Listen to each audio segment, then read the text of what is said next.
Allah Almighty sent Musa alayhi salam with the law. Musa loved that law. And Musa governed by that law. He thought by that law. He acted on that law. He lived by that law. He died by that law.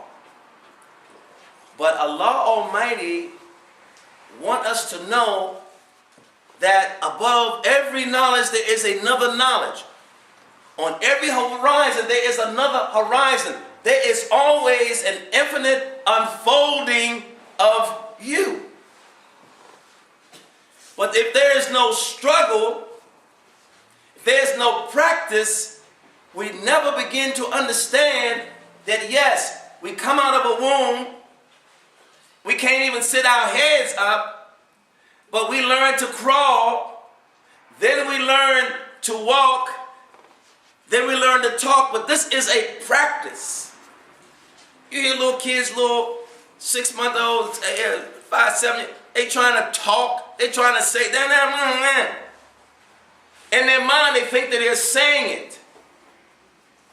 But until they realize that someone else does not understand them, they begin to struggle even harder through a practice.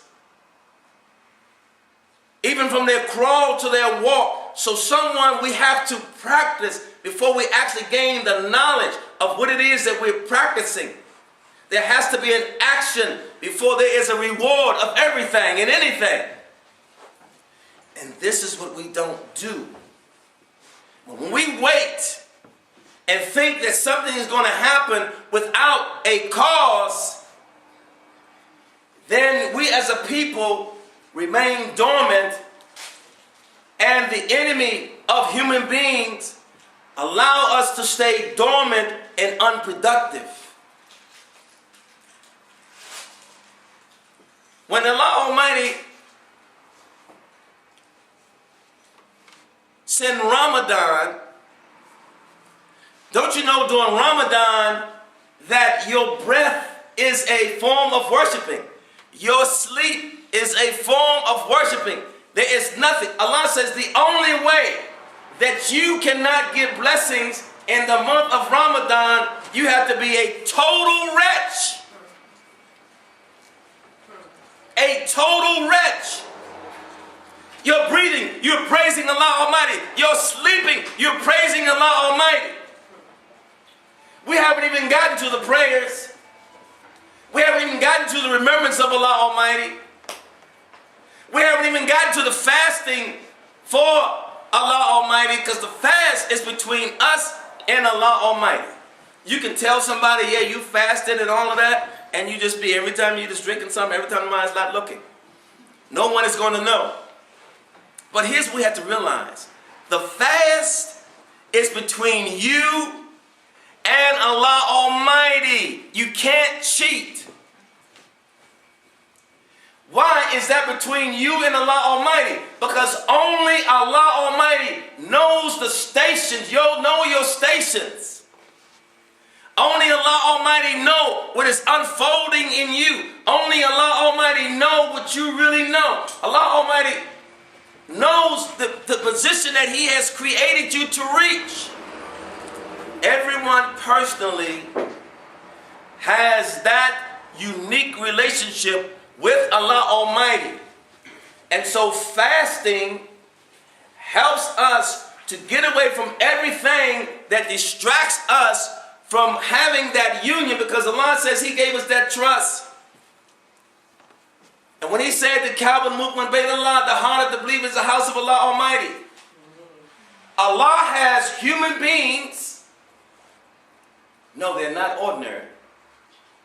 Because you cannot be ordinary to overcome, to master yourself. You're no longer ordinary when you master yourself. These are people, human beings that came through a woman like us, that realize that they are something beyond what meets the eye. And so they searched that. Prophet Abraham, alayhi salam, he searched that. But when he searched it, he sacrificed something when he was searching for that deeper inner knowledge of his soul. He gave up his food. He gave up his drink to find that reality. When Moses wanted to go beyond and to see Allah Almighty manifestly, he had to give up of his food. He had to give up his drink and his carnal desires to go deeper into that part of him that was not created. So we have to go beyond creation to reach to Creator. Because this is a block, it's an obstacle, but yet it is also a means of fueling us to go up beyond what we could ever imagine ourselves going. It is a whole nother feeling, a whole nother reality. When you cannot stop and go and eat something, now the ego is enslaved. Now they say that during Ramadan, the gates of hell are closed and the heavens are open. But along with Shaitan, the ego also is in prison. But it gets out at Maghrib every day. Shaitan does not get out.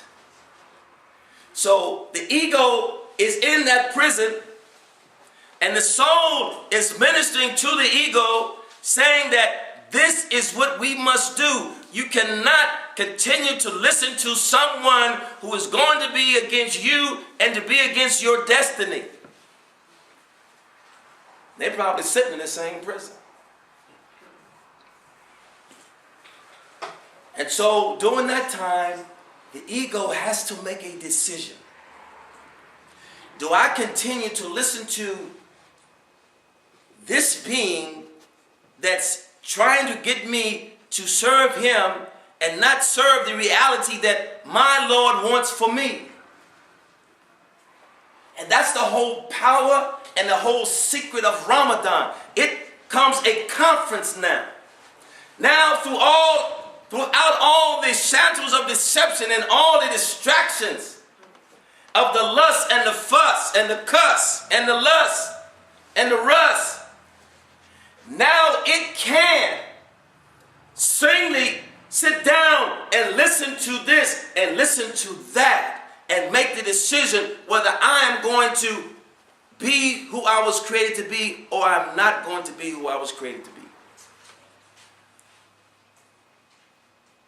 So Allah makes that clearly distinct.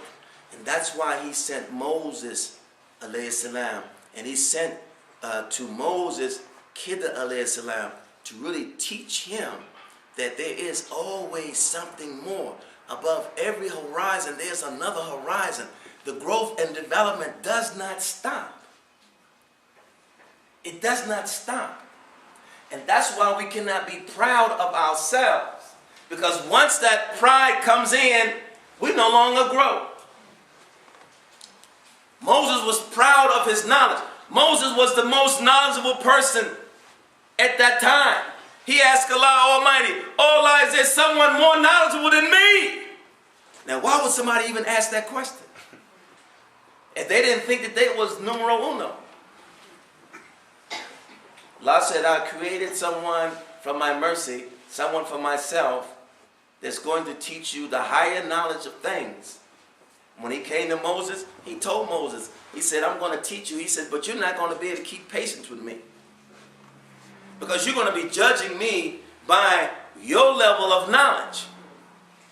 When Khidr came and he killed a youth, and he put a hole in the boat of some poor people that were working, and when he built a bridge, the wall up for some orphans that their treasures was there,